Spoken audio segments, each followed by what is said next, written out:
I have explained my opinion about this before, and I want to explain it again right now. I was watching another video, and a guy had kind of mentioned something to this effect. I thought it'd just be a good time to mention this. We live in the largest population of Christians on the earth, United States. Or the largest group of Christians in one place anyway. Christians. They call themselves Christians because they follow the book. Which, okay, whatever. That's your thing. More power to you. And when I say that, people automatically default to, I don't believe in Jesus. I don't believe in God because I don't believe in anything this book says. Which has little to do with this conversation. But little do you know, I believe in my God more than you believe in the same God. The reason for this is because I believe in my God for what I have seen, I have felt, what I have touched. Now, 5 years ago, and I think you probably remember me saying this, my way to shut people down about religion is because I don't want to say I was an atheist, but I just kind of believed it was lights out. You die, lights are out, game over. And then I started thinking, I got to this one bad car accident, some shit happened, and I looked at a tree one day, and it just kind of clicked. Everything that had happened was God touching me. I survived because something bigger than me was in that car with me. With that said, I have no fear of death. I have no fear of it at all. Legitimately, zero fear. The only thing that I would miss is my family. It's the only thing that bothers me about death is my family.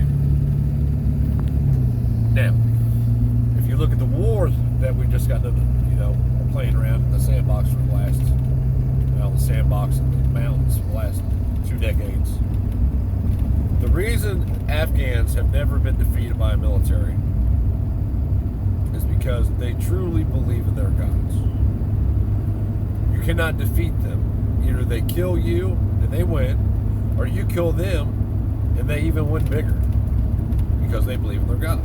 Now, we live in a country where being Christian is getting on lists for transplants, going to the doctor every 6 months for checkups, taking Big Pharma to make sure your blood pressure's not too high. And you do all these things, not because you will miss your family, because deep down, you fear meeting your God. You fear dying. Because of this, this nation was started by God-fearing men who said that one can't govern without the Bible. I forget the exact quote. It boils down to that. One cannot govern correctly without the Bible. Something to that effect.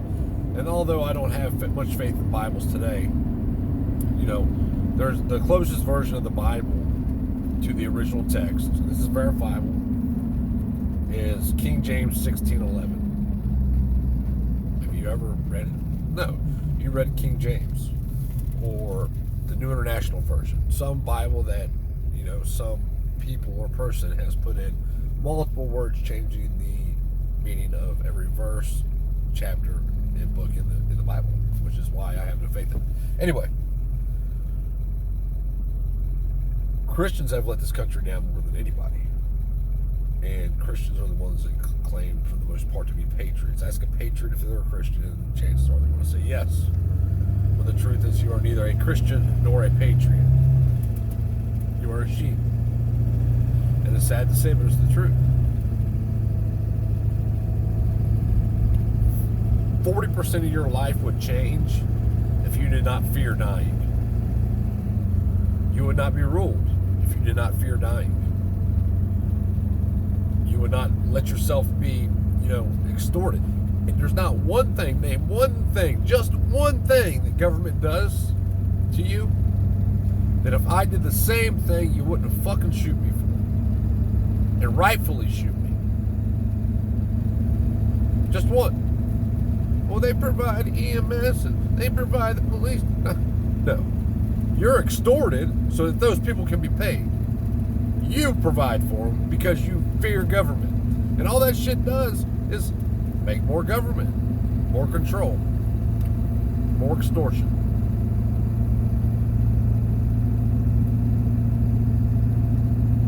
I'm to the point where I look around and I see people, I'm just disgusted.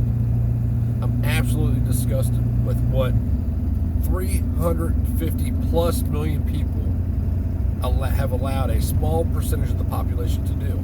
The problem becomes is that even if you wake up those 350 million people, you still have government forces, local, state, federal police, National Guard, active military, reserves, all who are against you because they have been trained to follow orders no matter what those orders are. If you think I'm full of shit, if you're one of these, oh, the police will have our back, you need to do just a little bit of research and think back in just a little bit of time to remember what happened in Katrina. If there was one good cop in Katrina, none of that shit would have happened. Because he'd have killed every one of those domestic terrorists down there confiscating firearms. And that's what they were, domestic terrorists. Just like these blue line badge crappers are on the side of the road pulling people over every day, harassing people, extorting people, caging people. But nobody does anything. Everybody just passes on by. A nation of Christians who watch man in the name of government instill so much fear into people that they refuse to exercise the gifts that, sorry, no bad songs today, that God has given them.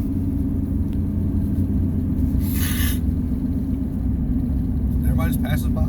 I just did the same thing. Just a minute ago, just a cop have somebody pulled over.